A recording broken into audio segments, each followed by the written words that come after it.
Hello hi అండి. మనం ప్రస్తుతానికి వైరా మండలం తాటిపూడి గ్రామ పంచాయతీలో ఉన్నాం. మనం కాటమ రాజు అల్లిక కాటమ రాజు గారు మనతో ఉన్నారు. వైస్ ఎంపీపీ కాంగ్రెస్ పార్టీ తరఫున ఎంతవరకు ఇక్కడ అభివృద్ధి కార్యక్రమాలు చేసినా చాలా ఒడిదుడుకులు ఎదుర్కొన్నారు. ఎట్లా అసలు ఏం జరిగిందో అతని ద్వారా అడిగి తెలుసుకునే ప్రయత్నం చేద్దాం. వైస్ ఎంపీపీ గారు నమస్తే అండి. సార్ నమస్కారం సార్. మీడియా వారికి మీరు వైస్ ఎంపీపీగా ఉండి మీ సుదీర్ఘమైన రాజకీయ చరిత్రలో మీరు ఎదుర్కొన్న ఒడిదుడుకులు ఏంటి? వైస్ ఎంపీపీగా మీరు చేసిన అభివృద్ధి కార్యక్రమాలు ఏంటి సార్? వైస్ ఎంపీపీగా నాకు ఖమ్మం జిల్లా కలెక్టర్ గారు నాయకులను కాదని గెజిట్ ఇచ్చారు. ఇచ్చిన 2 సంవత్సరాల్లోనే 1,60,00,000 వర్క్ శాంక్షన్ చేయించాను నా ఎంపీటీసీ పరిధికి. అదేవిధంగా మండలంలో ఎంపీపీ మహిళ ఎస్సీ కలెక్టర్ గారితో మాట్లాడి మండలం మొత్తం ప్రతి ఎంపీటీసీ పరిధిలో 80 లక్షలు శాంక్షన్ చేయించా. నా సిన్సియర్ని చూసి, నా మంచితనాన్ని చూసి, నాకు అండదండను చూసి కలెక్టర్ గారిని కలిస్తే వైరా మండలం మొత్తం అట్టా శాంక్షన్ చేశారు. Number 1 point. అభివృద్ధి చేయటంలో ఇదే. ఇక టోటల్గా 24 గంటలు గ్రామంలో పేదల గెట్టు పంచాయతీలు, పిల్లల పంచాయతీలు, భార్యాభర్తల పంచాయతీలు, ఫ్లాట్ల పంచాయతీలు ఆక్రమించాయి, ఇవే ఎక్కువ చేస్తాను సార్. ఈ చేయడానికే నాకు ఖాళీ ఉంటాను. అది కాకుండా మళ్ళీ టీఆర్ఎస్తోని మహాకూటం పార్టీలతో ఎదుర్కోవటం ఎక్కువ. మనం 100కి 100% పంచాయతీలు చేసి ఇద్దరిని ఎదురుపెట్టి చేసినా కూడా ఏదో అందులో ఒకరికి తాగుడు పోపించి మన మీదకు పంపేయటం. ఇకపోతే టీఆర్ఎస్ ప్రభుత్వంలో మిగతాది ఎక్కడేం జరిగిందో నాకు అనవసరంలే, కానీ నా తాటిపూడి వైరా మండలం ఖమ్మం జిల్లా తెలంగాణ స్టేట్లో నా ఎంపీటీసీ పరిధిలో తాటిపూడి దగ్గర 120 నుంచి 135 ఎకరాలు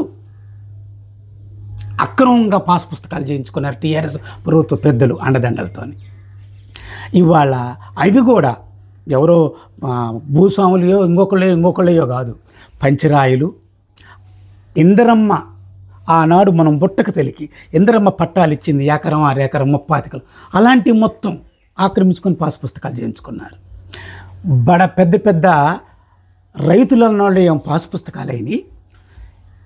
ఎస్సీలు ఎస్టీలు వాగులమ్మటి కాలువలమ్మటి ఇందరమ్మ ఇచ్చిన 6 ఎకరాలు అవి పాస్ పుస్తకాలు వీళ్ళకి 2 ఎకరాలు ఉంటే 2 ఎకరాలు కలిపి చేయించుకున్నారు. ఆ విధంగా నా మండలంలో నా 3 గ్రామాలు మ్యాక్సిమం నష్టపోయినాయి. అభివృద్ధి లేదు, డబుల్ బెడ్రూములు ఇల్లు లేవు, పేదవాడికి న్యాయం లేదు, ప్లస్ విద్యార్థులకి యువకులకి చదువుకొని 9 ఏళ్లుగా కఠోరంగా తల్లి పుస్తలు నామతాళ్ళు బ్యాంకుల్లో పెట్టి చదువుకున్న ఒక్క ఉద్యోగాలు లేవు. బీసీ బంధువు రాలేదట సార్. అసలు బీసీ బంధు ఒక ఎస్సీ దళిత బంధువు వస్తే టీఆర్ఎస్ ప్రభుత్వంలో మంత్రి స్థాయి నుంచి ఎమ్మెల్యే ఎమ్మెల్యే పేరు చెప్పుకొని తిరిగేవాళ్ళు ఒక్కొక్క క్యాండిడేట్కి 2 లక్షల లెక్క వసూలు చేశారు. అవి రాలా. మళ్ళీ ఇప్పుడు ఏడుతూ వాళ్ళే నా కాడికి పంచాయతీలకు వస్తున్నారు, మా అసలు 2 లక్షలు పీవని. ఉద్యోగాలు లేవు. ఒక టీఆర్ఎస్ ప్రభుత్వం ఏం చేసిందంటే మంచి పని చేసింది. ఏం చేసిందయ్యా అంటే అవుట్ సోర్సింగ్ పోస్టులు అని చెప్పి వంకాయలు కోసి కూరగాయలు కోసి వాళ్ళ దగ్గర 3 లక్షలు తీసుకొని ఉప్పేయటం, 3 నెలలకు డబ్బులు వేయటం, టీచర్ పోస్టులు అంటాం వేయటం. ఇలాంటి అవకతవకల్లో ఈ దేశంలోనే మొదటి స్థానంలో ఉంది. అది నాకు తెలిసినంతవరకు.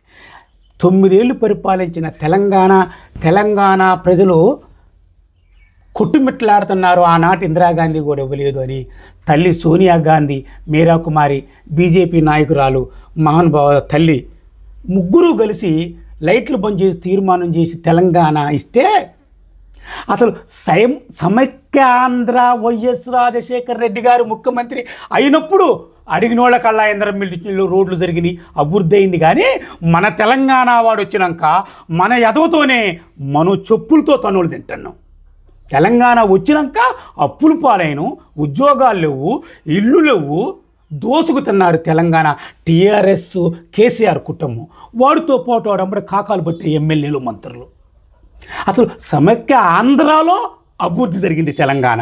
అది నా అంతరాత్మ ప్రకారం.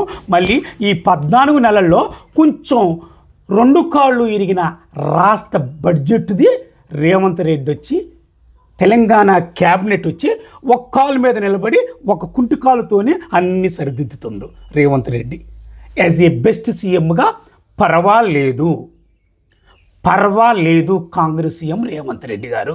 అది నా సొంత అభిప్రాయం. మంచి క్రికెట్ టీం లాగా తెలంగాణ క్యాబినెట్ పొంగిలేటి శ్రీనివాసరెడ్డి, బట్టి అందరు చక్కటోళ్ళు, నిజాయితీ కాకలు తీరిన నాయకులు ఒక్కొక్కడు. ఎవరికి వాడేం శ్రీనివాసరెడ్డి టైగర్ పేదల మనిషి, బట్టి విక్రమార్క సీరియస్గా సీక్రెట్గా రాజకీయం చేస్తాడు, తుమ్మల నాగేశ్వరరావు సీనియర్. ఎవరికి వాళ్ళే ఉద్దండులు ఉన్నారు క్యాబినెట్లో. ఏదో బచ్చాలు పైరవులు టాన్సలు చేసేవాడు కాదు. ఇతను చేస్తే వాడు పట్టుకోవాలని చూస్తుండు, వాడు తప్పు చేస్తే తీడు పట్టుకోవాలని చూస్తుండు. ప్రభుత్వం ఎట్టునే ఉండాలా, ఎట్టునే నడవాలా.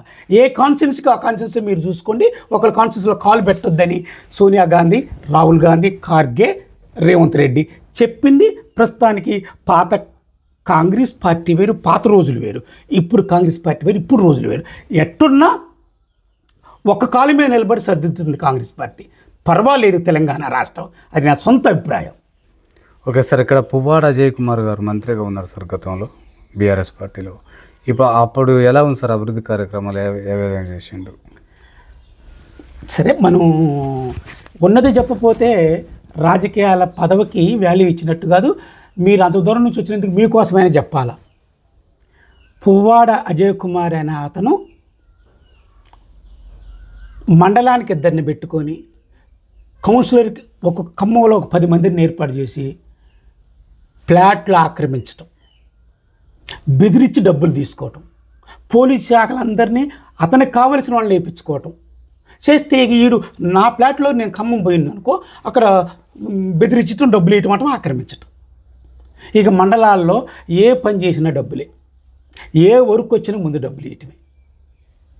అసలు ఈ ఖమ్మం జిల్లా చరిత్రలో టీఆర్ఎస్ లేదు, ఎప్పుడూ లేదు, రేపు ఉండదు, ఎల్లుండి ఉండదు. కానీ ఎప్పుడూ కాంగ్రెసే. మీడియా వాళ్ళు ఒకసారి పరిశీలించుకోండి.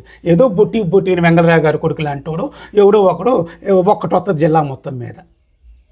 ఆ ఒక్కడు కూడా కట వాడు మంచోడు అయి ఉంటే ఒకటి వస్తుంది. అట్లా గెలిచి పార్టీలు మారాట చేసి అసలు ఖమ్మాన్ని జిల్లాలో పువ్వాడజే దోసుకు తింటాం. హైదరాబాదు, సికింద్రాబాదు హైవేల పక్కన కేసీఆర్ కుటుంబం దోసుకు తింటాం. ఇది జరిగింది 9 సంవత్సరాల్లో. ఓకే సార్, ఇక్కడ భక్త రామదాస్ ప్రాజెక్ట్ ఎందుకు పూర్తి చేయలేకపోయింది సార్ గత ప్రభుత్వం? నాకు తెలిసి నేను చిన్న నాయకుడినే కానీ నేను చిన్నప్పటి నుంచి సిద్ధారెడ్డి గారి ఇంట్లో ఉండి కొన్ని తెలుసుకునేవాడిని. వాళ్ళు మాట్లాడుతుంటే వాళ్ళు కాఫీ టీలు ఇచ్చేవాడిని. నైట్ 12ంటికి వచ్చేవాళ్ళు జయపాల్ రెడ్డి గారు, కోట్ల విజయభాస్కర్ రెడ్డి. ఏమి ఇస్తామండి, నేను మన భద్రాచలం వెళ్ళా, ఎమ్మెల్యేకి ఇంత పర్సెంటేజ్ ఇవ్వాలి. అదే ఎస్టీ రిజర్వేషన్ ఎమ్మెల్యే అనుకో, ఎస్టీ రిజర్వేషన్ ఎమ్మెల్యే ఎవడైతే టిక్కెట్ చెబుతారో 7% వాడు తీసుకుంటాడు. ఇప్పుడు 2 సార్లు బడ్జెట్ పెంచుతారు. మళ్ళీ 9 మందికి 10 మంది ఎమ్మెల్యేలకు పర్సెంట్ ఇవ్వాలా.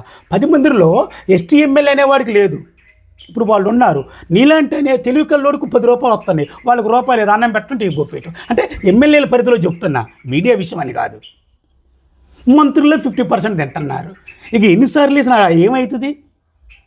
తుమ్మల నాగేశ్వరరావు గారు వచ్చిన తర్వాత కొంచెం 2-3 చేయకుండా చిన్న కాలువలు తీపిచ్చి మంచిగా చేసి నీళ్ళు వదిలిండు మొన్న రేవంత్ రెడ్డి. అది కూడా ఎందుకంటే అందరూ ఉద్దండులే జిల్లాలో 3 క్యాబినెట్ మినిస్టర్లు, శ్రీనివాసరెడ్డి పేదల మనిషి, బట్టి విక్రమార్క కొంచెం పాదయాత్ర, జనంలో మంచి పేరు, చెప్పకుండా పనిచేస్తాడు. ఇక తుమ్మల సీనియర్ నాయకుడు, ఇంకెవరిని కాదనకుండా ఎవరు కాన్సెన్సీ వాళ్ళు చూసుకుంటున్నారు, ఎవరి పని వాళ్ళు చేస్తున్నారు. ఇదే కాకుండా కూడా ఇంకొక కూడా పచ్చి నిజం చెప్తా, ఇతను రూపాయి తినాలంటే వాడు ఏమైనా అంటడేమని వాడికి భయం పడుతుంది, వాడు తినంటే ఈడేమని చెబుతున్నాను భయం పడుతుంది. ఇట్లా ఉండటం వలన ఎంతో కొంత అయితే పని జరుగుతుందండి, ఎంతో కొంత, మరీ జరగదని కాదు కానీ ఒక 40-50% అయితే పని జరుగుతుంది. వాటన్నిటికన్నా ముందు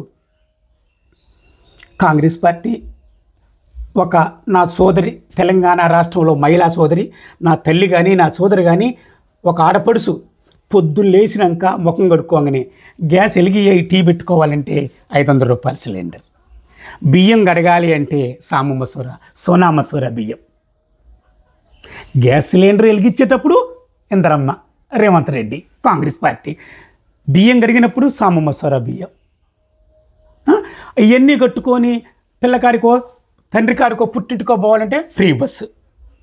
అవకాశం ఉన్నంత వరకు బెటర్ దెన్గానే ఉంది కాంగ్రెస్ పార్టీ అభివృద్ధి చేయటం. కానీ చెప్పే నాయకులు లేరు. మండల హెడ్ క్వార్టర్లో గ్రామీణ ప్రాంతాల్లో ఇప్పుడు నేను సాంబసూర వండుకొని తింటాను 6 కిలోలు వచ్చినాయి అనుకో ఉదాహరణకి, నేను తిని నేను క్యారేజీ కట్టుకొని పోతున్నా. కానీ తిన్నోడు పనికి పోయిన కాడ కానీ బస్ స్టాండ్లో కానీ తోటలకు పోయిన కాడ పర్వాలేదే రేవంత్ రెడ్డి అమ్మాయ పుల్లమ్మ అత్తయ్య బియ్యం ఎత్తండా అనే పుణ్యాతురాలు లేదు. ఎంతసేపటికి 6,000 ఈటలు పెంచినా 4,000 ఈటలు లేదే అని సెంట్రల్ అమ్మడు కూర్చుని అనేవాళ్లే. కానీ పోయిన ముండా కొడుకు కేసీఆర్ గారు మొత్తం ఖాళీ చేసి అప్పులు పాలు చేసి నా సంగతి తెలుస్తుంది అందరికీ. కానీ బయటికి ఎవడు అనలేకపోతాడు. ఎవరు నాలాంటి వాడు అడిగితే వాడు కాంగ్రెస్ ఓడరా అంటున్నారు. మళ్ళీ ఈ కాంగ్రెస్ ఇప్పుడు కాంగ్రెస్ వాళ్ళు అచ్చమైన కాంగ్రెస్ వాళ్ళు కాదుగా, అంత క్రాస్ బీడేగా, అటునుంచి వచ్చిన వాళ్ళుగా. మరి వాళ్ళు రేపు junior NTR Anu for example రాబోయే రోజుల్లో జూనియర్ ఎన్టీఆర్ పార్టీ పెట్టిన ఫర్ ఎగ్జాంపుల్ అటు కూడా పోతారు వీళ్ళగా. ఎవడు ఈ మీడియా వాళ్ళందరూ కలిసి ఒక పార్టీ పెట్టినా వాడు పోతారు అధికారంలోకి వచ్చిన వాళ్ళకి వెళ్ళి. అట్టుందిగా ఏం చెప్తూ అదే. అందుకనే ప్రజలు కూడా ఏం చేస్తున్నారని అంటే నాయకులు కూడా దోసుకుని తిట్టడం ఎక్కువైపోయింది. ప్రజలు కూడా డబ్బులు ఇచ్చిన ఓట్లేస్తామని ధర్నాలు చేస్తున్నారు. అయితే నిజాయితీ పరులు ఉన్నారు, ఒక 10% 20% ఉన్నారు. అలాంటి వాళ్ళు చాలా దెబ్బతింటున్నారు ఏ రాష్ట్రంలోనైనా. అది నాకు తెలిసిన నా అభిప్రాయం. ఓకే సార్, ఇక్కడ ఆంధ్రాకు కూతవేడు దూరంలో ఉంది సార్. పోతే కృష్ణా జిల్లానే, కొంచెం 5 కిలోమీటర్లు పోతే వైరా కంటే కూడా ఇదే దగ్గర ఉంటుంది. ఇక్కడ నుంచి బాగా గంజాయి సరఫరా అవుతుందని తెలుస్తుంది సార్, ఎంతవరకు వాస్తవం అది? సరే, మీడియా ముందు చెప్పాలో చెప్పకూడదని నాకు తెలియదు. కానీ గంజాయి చేసేవాడు ఎప్పుడు నడుపుతూనే ఉన్నాడు, పక్కనని కానీ దూరమని కాదు. తాగేవాడు కరెంట్ ఉన్నా తాగుతాడు, కరెంట్ లేకపోయినా తాగుతాడు, తాగుపోతాడు. గంజాయి ఎప్పుడూ స్మగ్లింగ్గా జరుగుతుంది. కానీ కాంగ్రెస్ ప్రభుత్వం రేవంత్ రెడ్డి వచ్చిన తర్వాత నా తెలంగాణ బోర్డర్లో మదర్కి తగ్గిందని నేను చెప్పగలను. తగ్గింది, ఒక 50% తగ్గింది. గంజాయి ఏనాడు లేదని లేదు, ఎప్పుడూ ఉంది. ఒకప్పుడు కద్దరు చొక్కాలు నాయకులు మంత్రులు అలాంటి వాళ్ళు చేసేది. ఇప్పుడు ఉద్యోగాలు లేక నాలాంటోడు ఎవడో ఈ ఉద్యోగాలు లేక సుఖంగా సంపాదించి అలవాట్లు పడ్డోడు వాడు తెస్తాడు. ఇంక నేను మందు తాగట్లేదు, కరెంట్ లేదంటే తాగుపోతూ కరెంట్ ఉన్నా తాగుతాడు, లేకపోయినా తాగుతాడు. అది నా అభిప్రాయం. ఓకే సార్, ఇక్కడ విద్యా వైద్యం గత ప్రభుత్వంలో ఏ విధంగా అందింది, ఇప్పుడు ఎట్లా అందుతుంది సార్? ఇక్కడ నేను దగ్గర ఎస్సీ గురుకులాలు కానీ, బీసీ గురుకులాలు కానీ, ఎస్టీ గురుకులాలు కానీ, నా గ్రామంలో ఎస్టీలు ఎస్సీలు ఎక్కువ ఉన్నారు. వాళ్ళకి సరైన స్టడీ లేక మార్కులు తక్కువ వచ్చాయి. నాకు ఎమ్మెల్యే స్థాయి రాములు నాయక్ నాకు బాగా ఉండేవాడు. ఆయనతో ఫోన్ చేపించు నాకు హైదరాబాద్లో సర్కిల్తోని నా క్యాస్ట్ వాళ్ళ ద్వారా రెడ్ల ద్వారా నేను సీట్లు ఇప్పించుకునేవాడిని ఫోన్ చేసి. ఆ రోజు నేను స్కూల్లో పోయి జాయిన్ చేయిస్తుంటే అంత కోరేసేవాళ్ళు ప్లేట్లో పిల్లగాళ్ళకి, అంత కోరేసేది, నేలచారు పోసేది. మొన్న రేవంత్ రెడ్డి గారు మొదలుపెట్టిన తర్వాత మా ఎమ్మెల్యే గారు నన్ను తీసుకుని పోయిండు మన ఎస్టీ గురుకులాకి. నా పరిధిలోదే ఉంది అది, ఎస్టీ గురుకుల inter college 5th to inter. అంటే ఇదివరకన్నా కొంచెం పర్వాలేదు, టీఆర్ఎస్ ప్రభుత్వంలో కన్నా కొంచెం పర్వాలేదు. కానీ ఇంకా కొంచెం ఒక 20% మట్టికి దారి తప్పుతుంది కాంగ్రెస్లో కూడా. టీఆర్ఎస్లో 40% తప్పింది. ఓకే సార్, ఇక్కడ ఎమ్మెల్యే రామదాస్ నాయక్ గారు ఎలాంటి అభివృద్ధి కార్యక్రమం చేస్తారు సార్? ఇక్కడ ఒక్క మాటలో చెప్పాలంటే ఇక్కడ రామదాస్ నాయక్ గారు అన్ని పార్టీలో అతనికి ఓట్లు వేశారు. టీడీపీ వాళ్ళు, సిపిఎం, సిపిఎం వాళ్ళు కాంగ్రెస్ వేశారు. అతను ఎవరిని ఖండించలేకపోతాడు, మెజార్టీ మంచిగా వచ్చింది. ఇప్పుడు రామదాస్ నాయకుడు వ్యక్తిగతంగా మంచోడే, ఆయన ఏలైనా కాదని ఏమి చేయలేకపోతాడు. కానీ తను ఎమ్మెల్యే ఏం చేయాలో అలాంటి అభివృద్ధి కార్యక్రమాలు, సీసీ రోడ్లు కానీ ఏదన్నా ఎక్కడన్నా పాత బడ్జెట్ మిగిలిపోతే అది ఊళ్ళల్లో కంప్లీట్ చేసేస్తాడు.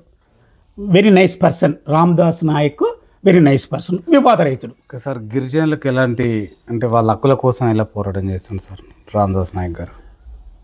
ఇప్పుడు young India school young India schools పెట్టిండు రేవంత్ రెడ్డి గారు సాక్షి చెప్పిండు.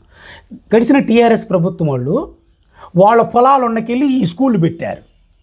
అతను వైరా హెడ్ క్వార్టర్లో మెయిన్ రోడ్డు పక్కన గురుకులాల్లో కేటాయించిండు. ఇంకా జాలదా అంతకన్నా ఏం కావాలా? ఇప్పుడు మన ఇంటికి రోడ్డు వేసుకోవట్లా, ఊరు మొత్తం రోడ్డు వేస్తాను. అందరికి మంచిదే, సైకిలోడికి మంచిదే, ముసలోడికి మంచిదే, కారోడికి మంచిదే. ఆ విధంగా రామదాస్ నాయక్ గారు పనిచేస్తుండు. ఓకే సార్, గతంలో అంటే గత ప్రభుత్వం ప్రవేశపెట్టిన ధరణి పోర్టల్ ద్వారా ఈ ఊర్లో కూడా చాలామంది బాధితులు ఉన్నారు సార్. ఆ విషయం మీ కాడికి వచ్చిందని తెలిసింది, మీరు కూడా కలెక్టర్లతో మాట్లాడారని ప్రజలు అంటున్నారు సార్. ఆ సమస్యను ఎప్పుడు పరిష్కరిస్తారు సార్? ఇంకా అది పంచాయతీ ఎట్లనే ఉందంటున్నారు. టీఆర్ఎస్ ప్రభుత్వంలో డైరెక్ట్గా మోసం చేసింది ధరణియే, కళ్ళకెదురంగా మోసం చేసింది రైతుల్ని. కాంగ్రెస్ గవర్నమెంట్లో భూమాత పెడతామని పొంగులేటి శ్రీనివాసరెడ్డి గారు, రేవంత్ రెడ్డి గారు అంటున్నారు. దాని రూపురేఖలు తయారు చేస్తున్నాం అంటున్నారు.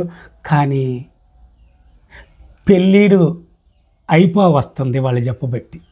కానీ అది సరిదిద్దుకోవాలని శ్రీనివాసరెడ్డి గారు శిష్యుడిగా, రేవంత్ రెడ్డి గారి అభిమానిగా, ఒక కాంగ్రెస్ పార్టీ కార్యకర్తగా నా చిన్న మనవి. వయసు పోతుంది, 2 సంవత్సరాలు అయింది గవర్నమెంట్ వచ్చి. చేస్తాం, చూస్తాం, పెడుతున్నాం, తీస్తున్నాం, వస్తుంది అంటున్నారు. కానీ రేపు అబాస్ పాలయ్యేది రేవంత్ రెడ్డి, శ్రీనివాసరెడ్డి, కాంగ్రెస్ పార్టీ. ఇప్పటికైనా మునిగిపోయింది లేదు, ఇంకొక 4 రోజుల్లో అమలు చేసే మార్గం చూడండి. భూమాతను పెట్టండి, ధరణిని బంగాళాఖాతంలో వేయండి. ఇప్పటికే లేట్ అయింది, కాంగ్రెస్ తప్పుదాలు చేస్తుంది.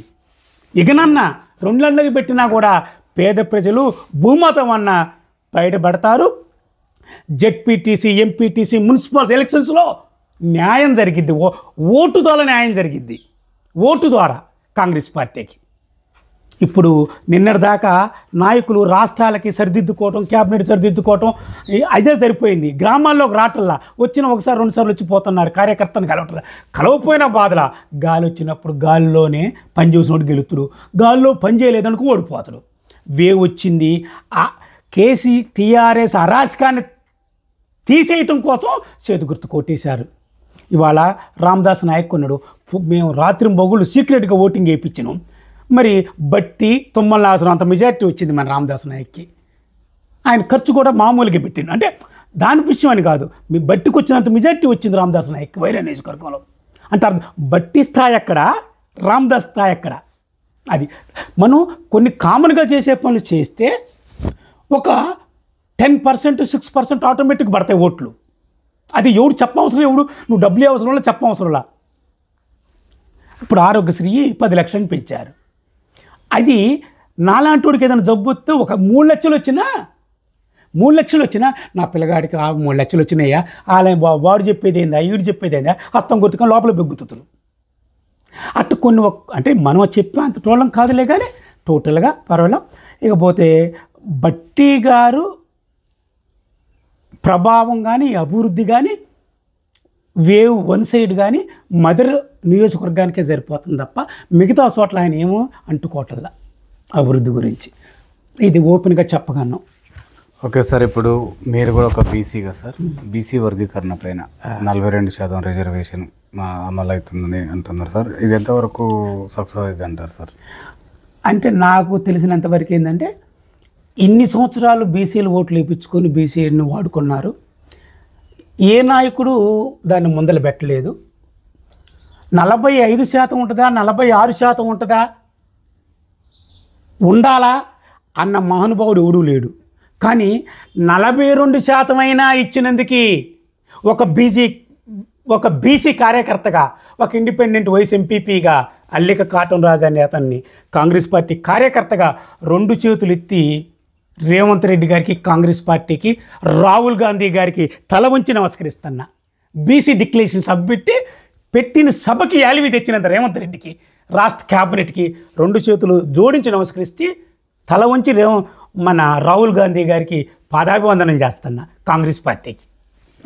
ఓకే సార్, ఇటీవల కూడా గవర్నర్ గారు ఆమోదం తెలపడం జరిగింది సార్. ఎస్సీ వర్గీకరణ అంటే 49 వర్గాలకి 15% రిజర్వేషన్ కల్పించారు సార్. దీన్ని ఏ విధంగా చూడచ్చు? అందులో అన్ని ఉపకులాలు వస్తున్నాయి. ఇక్కడ బట్టి గారు కూడా ఆ సామాజిక వర్గం చెందిన. అయితే ఒక్కటైతే అండి, ఇప్పుడు కృష్ణమాదిగా ఉన్నారు, అలాంటి వాళ్ళు చాలా మంది. దే 20-30 ఏళ్ళ నుంచి ధర్నాలు చేశారు, రాష్ట్రోకోలు చేశారు, కింద పడ్డారు, మీద పడ్డారు, సైకిల్ దొక్కారు.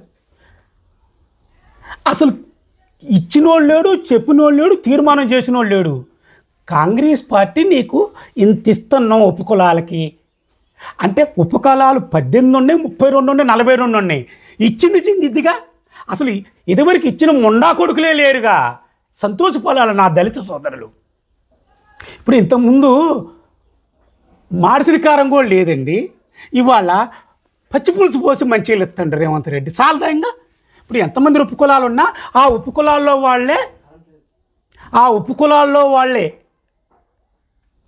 వాళ్ళకి న్యాయం జరిగిద్దిగా. ఇవాళ మీడియా చాలా మంది ఉన్నారు. తాటిపూడి వచ్చి గ్రౌండ్ లెవెల్ తెలుసుకునే ఈ మీడియా వారికి సెల్యూట్ చేస్తున్నా.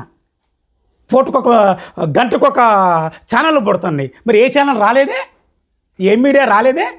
ఈ టీంలో ఉన్నోళ్ళు ఒక 60-70% సిన్సియర్లు ఉన్నారు. వాళ్ళు గ్రామాల్లోకి వచ్చి ఏంటి, ఏ క్యారెక్టర్ ఏంటి, ఏ పద్ధతి ఏంది అనే దానికోసం వచ్చారు. అట్లా ఉపకులాలు ఎన్నెన్నో ఉన్నాయన్నా ఆ ఉపకులాల్లో చదువుకున్నోడికి న్యాయం జరిగింది. ఇదివరకు ఏం ఉండా కొడుకు చేయలేదుగా, ఏ ముఖ్యమంత్రి చేయలేదుగా. నీ కాంగ్రెస్ ముఖ్యమంత్రి రేవంత్ రెడ్డి రాహుల్ గాంధీ చెప్పిన మాట కట్టుబడి చేసిండు. సెల్యూట్ చేయాలి నా దళిత సోదరులంతా. మాలలు కానీ మాదిగలు కానీ ఉపకులాల్లో ఎంతమంది ఉన్నారో అంతమందిని సెల్యూట్ చేయాలా. సెల్యూట్ చేయకపోయినా వచ్చే నెలలో జరిగే సర్పంచ్, మున్సిపాలిటీలు, ఎంపీటీసీలు, జెడ్పీటీసీల్లో చేతి గుర్తు కోటేయాలని నా మనవి నా దళిత సోదరులకి, బీసీ సోదరులకి. ఓకే సార్, ఇప్పుడు స్పెషల్ ఆఫీసర్లు ప్రజలకు అందుబాటులో ఉంటారు లేదని ఈ గ్రామ ప్రజలు చెప్తున్నారు సార్. వాళ్ళు ఎప్పుడు వస్తారు, ఎప్పుడు పోతారో అర్థం కావట్లేదు అంటున్నారు. ఎక్కడ చెప్పేం జరుగుతుంది సార్? స్పెషల్ ఆఫీసర్లు అనేవాళ్ళు 80% పనిచేయరు. అది ఏ రాష్ట్రంలో అయినా. ఒక 20% చేస్తారు. ఎట్ట చేస్తారు?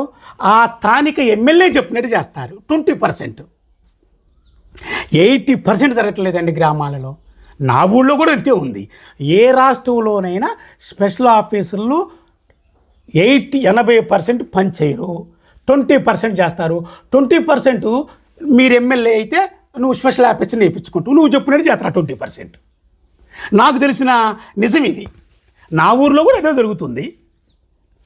ఓకే సార్, ఇప్పుడు మొత్తం కూడా రాష్ట్ర వ్యాప్తంగా చూసుకున్న ఒక ఫోన్ యాప్ల ద్వారా చాలా అంటే కుటుంబాలు చిన్న భిన్నమవుతున్నాయి సార్. ఇట్లాంటి వాటికి నిర్మూలన కోసం ఎలాంటి చట్టాలు వస్తే బాగుంటాయి? రాజకీయ పరంగా ఎలాంటి నిర్ణయాలు తీసుకుంటే బాగుంటుంది సార్? మీ సందేహం ఏంది ప్రజలకి? నేను అది అంత చెప్పే అంతటోని కాదులే కానీ అసెంబ్లీలో తీర్మానం చేసి ఒక చట్టం పెట్టి అలాంటి తప్పుడు పనులు చేసేవాడిని చట్టం ద్వారా ఆడదాన్నైనా మగోడినైనా తిత్తి తీయాలని చెప్తాను. అసెంబ్లీలో చట్టం పెట్టి దానికి ఒక పోలీస్ శాఖ కేటాయించి ఆడది కానీ మగోడు కానీ ఎమ్మెల్యే కానీ మంత్రి కానీ లేకపోతే నాలాంటోడు కానీ అలాంటి పెట్టి చికాకు చేసి కుటుంబాలు నాశనం చేసేవాడిని వారం రోజుల్లో 1 వీక్లోనే తిత్తి తీయాలా. చట్టం ప్రకారం తీయాలా. పోలీస్ శాఖ వారు కొన్ని రాత్రిపూట ప్రయోగాలు చేస్తారు. లేడీస్కి చేస్తారు, జెంట్స్కి చేస్తారు. అది అమలు చేసే ఆఫీసర్ కావాలి ఐఏఎస్. అప్పుడు ఒక 70% తగ్గిద్ది. ఓకే సార్, ఇది ఆంధ్రాకు దగ్గర ఉంది సార్. ఈ అంటే కూటమి ఇక్కడ ఏమన్నా ప్రభావం చూపే అవకాశాలు ఉన్నాయి సార్? టీడీపీ కానీ వైఎస్ఆర్సీపీ ఎట్లా? నాకు తెలిసిన మీలాంటి మీడియా మిత్రులు కానీ నాకు తెలిసిన రాజకీయ ఫ్రెండ్స్ కానీ నేను ఇదివరకు స్టేట్ కబడ్డీ కెప్టెన్ చేసి ఉమ్మడి స్టేట్లో 5 సంవత్సరాలు కెప్టెన్ చేసి ఏపీకి. నాకు తెలిసింది ఏంటంటే ఆ ప్రభావాలంటూ ఏమీ లేవు. అసలు వాళ్ళు జనం ఓట్లతో గెలవలేదు. ఆంధ్రప్రదేశ్లో ట్యాంపరింగ్తో గెలిచారు. నెంబర్ 1. నెంబర్ 2, ముగ్గురు కలిసి ఒకటయ్యారు. ఈడు ఒకటైండు. ఈడు ఎవడు మాట వినలేదు, చెల్లెలకి మేనేజ్ చేసుకోలేదు, లేకపోతే జగనే ముఖ్యమంత్రి. Number 1 tampering. ఆంధ్రప్రదేశ్ ఓట్లు మళ్ళీ జనానికి మోసం చేసి ముగ్గురు గెలిచారు. మోడీ, పవన్ కళ్యాణ్, చంద్రబాబు. ప్లస్ ఒంటెద్దు పోకడ పోవటం వల్ల, జగన్ మూర్ఖత్వం వల్ల, దున్నపోతు మీద వానబడ్డట్టు ఒంటెద్దు పోకడ పోవటం వల్ల చెల్లెళ్ళు కూడా సర్ది చెప్పుకోలేక ఓడిపోయిందే తప్ప, ట్యాంపరింగ్ వల్ల ఓడిపోయిందే తప్ప జగన్ చేసిన పనులు రేపు రాబోయే సర్పంచ్ ఎలక్షన్లో చూపిస్తుంది. మొన్న ఎమ్మెల్సీలో కూడా చూపించింది. ఓకే సార్, ఇక్కడ అంటే మొన్న జరిగిన ఎంపీ ఎన్నికలు కానీ ఆంధ్రాలో జరిగిన అంటే ఢిల్లీలో జరిగిన ఎన్నికలు మొత్తం ట్యాంపరింగ్ తోటే బీజేపీ 8 స్థానాలు అక్కడ ఢిల్లీలో గెలుచుకుందంటున్నారు. సో ఎంతవరకు వాస్తవం అంటారు అది? అయితే ఒకటైతే చెప్పగలనన్న, మందు తాగేవాడు ఉంటాడు, వాడు పక్కన ఒకడు నీళ్లు కలిపేవాడు ఉంటాడు. అవి అందరం పెట్టుకోలేము, నువ్వు పెట్టుకోలేవు, నేను పెట్టుకోలేవు, ఇంకొక నాయకుడు పెట్టుకోలేడు. అవి కొంతమందికి అది ఒకటిలో 2 ముగ్గురికే ఇష్టం, అవి చేస్తారు అలాంటి పనులు. ఒక్కొక్కడు అది ఆ విధంగా అయితే జరిగిన మాట యథార్థమే, ఎంత పెద్ద మొత్తంలో జరిగింది కాదులే, కానీ వాళ్ళకి ఎక్కడెక్కడ డౌట్ ఉందో అక్కడ చేసుకున్నారు. మీరు హైదరాబాద్ నుంచి ఇక్కడికి వచ్చారు, ఇక్కడ క్వాలిటీ ఉందనే వచ్చింది, ఇంకోటి కాడికి బాగాలేదు. అట్టనే వాడికి ఎక్కడ డౌట్ ఉందో, ఎవడు వాళ్ళని భయపడుతున్నారో వాడు నోడియాలని నోడిచ్చారు. అది ఎమ్మెల్యే, ఎంపీయా, రాజ్యసభ పాయింట్ కాదు, ఏ స్టేట్ అన్న కానీ వాడికి ఎక్కడ డౌట్ అయితే వాడి రిపోర్ట్లు ఉంటాయి కదా, మీకు వచ్చిన రిపోర్ట్లు. జరిగిన మాట యథార్థం అన్న, నీకన్నా చిన్నోడిని, మీ అందరికన్నా చిన్నోడిని, నాకు తెలిసిన న్యూస్ అయితే ఇది. ఓకే సార్, ఇక్కడ ఇంకా కూడా రైతుల ఐకేపీ సెంటర్లు ఏర్పాటు చేయలేరు సార్, రోడ్ల మీద ధాన్యం పోసి కొనుగోలు కేంద్రాలు ఏర్పాటు చేస్తారు, రైతులు ఇబ్బంది పడతారు కదా, ఈ ప్రభుత్వం ఎప్పుడు చెల్లిస్తుందంటారు? అయితే కొంచెం పెట్టలేదు కానీ టకటకా జరిగినాయి. ఒడ్లు కాటాలు వేయటం బట్టికి చాలల్లోకి వచ్చి కడిగది, చాలల్లోకి వచ్చి కాటా వేసుకొని తీసుకుపోయారు. ఇక్కడ కేంద్రం పెట్టలేదు, పెట్టాలనుకునేసరికి టకటక అమ్మేశారు. సాంబశివరాలుగా ముద్దొడ్లు కాదు, వర్షాలు వస్తాయని అమ్మేశారు. టీఆర్ఎస్ గవర్నమెంట్లో ప్రతి 40 కేజీల సంచికి 5 కిలోలు తీశారు. ఇక్కడ అరెకరం ఒడుగు తీశారు, 50 ఎకరాల ఒడుగు తీశారు. ఇక్కడ తీలా యాసపోయినాక తీసుకొని పంచుకున్నారు డబ్బులు. ఈ కాంగ్రెస్ ప్రభుత్వంలో అది లేదు, 1 కేజీ కూడా తీయాల. అది చాలు మాకు.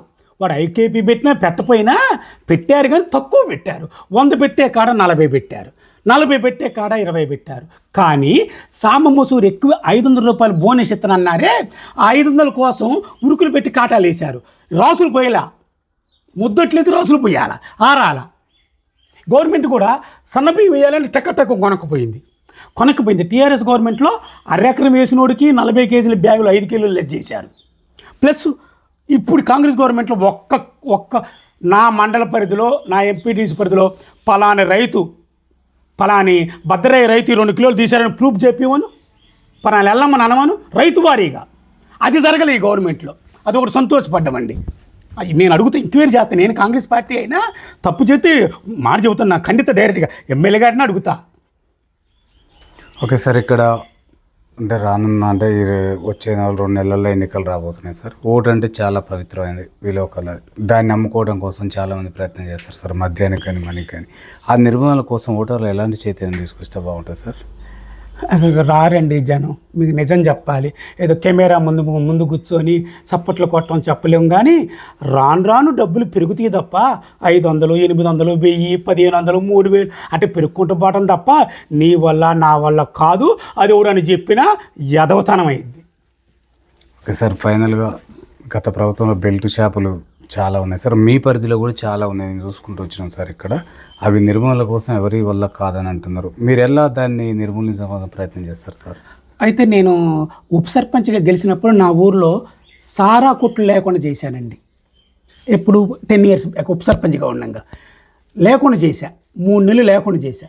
మళ్ళీ పోలీసు ఆబ్కారీ శాఖ వారు వచ్చి, బాబు నీకెందుకయ్యా రాష్ట్రం పెడుతుందని పెట్టించారు. భవిష్యత్తు బాగుండు, దేవుడు దేవన్నా, రాబోయే రోజుల్లో దేవుడు దేవన్నా, నా ప్రజల దేవన్నా, మీలాంటి వాళ్ళ దేవన్నా, నేను సర్పంచ్గా గెలిచినా, జెడ్పీటీసీగా గెలిచినా నా ఊర్లోకి రాకుండా చేయగలను, బెల్ట్ షాపులు పెట్టకుండా చేయగలను నా పరిధిలో. అది దేవుడు దేవన్నా, రాబోయే ఎలక్షన్స్లో నేను గెలిస్తే దేవుడు దేవన్నా, ప్రజల దేవన్నా, బెల్ట్ షాపులు లేకుండా చేయగలను. అంటే అమ్మకుండా చేస్తా నా పరిధిలో, నా 3 ఊళ్ళ పరిధిలో. ఓకే సార్, మీ 3 ఊర్ల పరిధిలో మహిళా రక్షణ కోసం మీరు ఎలాంటి భద్రతలు చేపట్టారు సార్? ఇప్పుడు ఎట్లా పట్టబోతున్నారు అంటే రానున్న కాలంలో? నా ఊళ్ళో ముస్లింలు, ఎస్సీ, ఎస్టీలు ఉన్నాయి. చాలా కేసులు జరిగిన ఇక్కడ అరాచకాని కేసులు. చాకచక్యంగా ఇంటికాడే కూర్చోబెట్టి రాజీ పెట్టి తప్పని చెప్పడం, పనిష్మెంట్ వేపిస్తున్నా, తప్పని చెప్పడం, వాళ్ళ జోలికి పోయినాక అతికాలు రాపిస్తున్నా. అది కాకుండా నేను ఈ 15 ఏళ్లలో 270 కులాంతర వివాహాలు చేశా, బట్టలు పెట్టి సూత్రాలు కొనిచ్చా. 270 మందిని కులాంతర వివాహాలు చేశా. ఇక్కడ మహిళల్ని కొన్ని విషయాలలో నా పరిధిలోనే ఒక 7-8 కేసులు వచ్చినాయి. వస్తే వాడిని పిలిపించి దాన్ని పనిష్మెంట్ వేయించి తప్పు చేయించి స్టేషన్ దాకపోతే మరి దీన్ని ఇంకోటి చేసుకోవాలిగా. అని సామరస్యంగా చేశా. ఒక 8 కేసులు నా పరిధిలో. ఓకే సార్, ఫైనల్గా ప్రజలకు ఓటర్లకు ఏం చెప్పదలుచుకున్నారు సార్? ఎందుకంటే ఎలక్షన్లు వస్తున్నాయి. మన యువత మొత్తం కూడా డ్రగ్స్కు బానిసలు అవుతున్నారు సార్. ఇప్పుడు చిన్న భిన్నం అవుతున్నాయి వాళ్ళ జీవితాలు మొత్తం కూడా. అట్లాంటి యువకులకు కానీ ఓటర్లకు కానీ మీరు ఏం చెప్పదలుచుకున్నారు ఫైనల్గా మీ సుదీర్ఘమైన రాజకీయ సీనియర్ నాయకులుగా? నిజాయితీగా పని చేసేవాడికి పేరుంటుంది, కొన్ని ఓట్లు ఉంటాయి, కానీ గెలిచే ఓట్లు ఉంటల్లా. తాగుడు డబ్బులు ఇకపోతే మనం ఏదన్నా నువ్వు తాగొద్దు అని చెప్తే ఇంకొకటి కాడికి పోయి ఇంకో పార్టీ వాడి దగ్గర పోయి తీసుకొని ఓటేస్తున్నారు. ఇక అదైతే నా అంతరాత్మకి మారదనేది ఉంది.